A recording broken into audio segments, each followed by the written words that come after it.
చూస్తూ ఊరుకుంటాడా?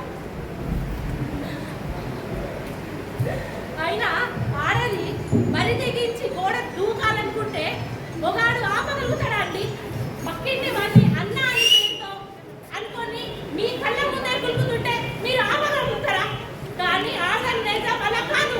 సంసారం చేసే ఆడదాని లక్షణాలు కాదు. అయినా కూడా మీరు అర్థం చేసుకోరు. నిజాయితీగా ఉన్న ఆడదాన్ని ఎప్పటికీ కూడా ఏ మొగడు కూడా అర్థం చేసుకోడు. ఇలాగే హింసలకు గురి చేస్తాడు. అన్నం పెట్టకపోయినా తిండికి పెట్టకపోయినా సుఖంగా ఉండేదాన్ని.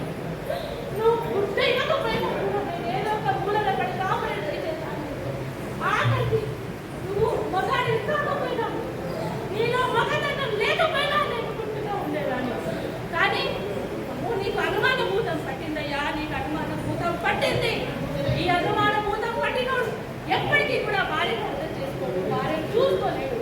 నీకు నీకు నండాలయ్యా, కాపురం చెయ్యలేను, నీకు కాపురం చెయ్యలేను.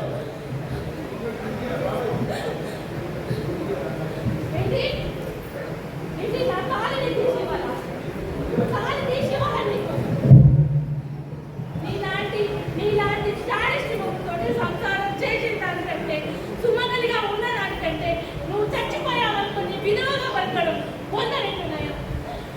ఎక్కడైనా అడుక్కుంటూనే నీతోటి నీలాంటి స్టారిస్ట్ తోటి సంసారం చేయడం ఏ ఆడదాని వల్ల కాదు, ఏ ఆడదాని వల్ల కాదు. ఇదంతా నా దురదృష్టం. అనాథని నన్ను పెళ్లి చేసుకొని నన్ను ఈ రకంగా హింసించడం ఎంతవరకు వరకు? సరే, ఇక్కడి వరకు వచ్చిన తర్వాత ఇక నీతో నేను కాపురం చేయలేదా?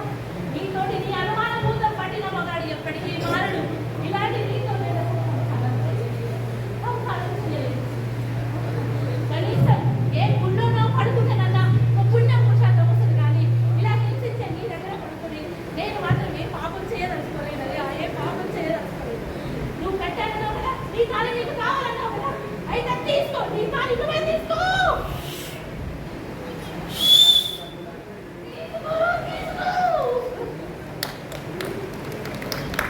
ఓకే,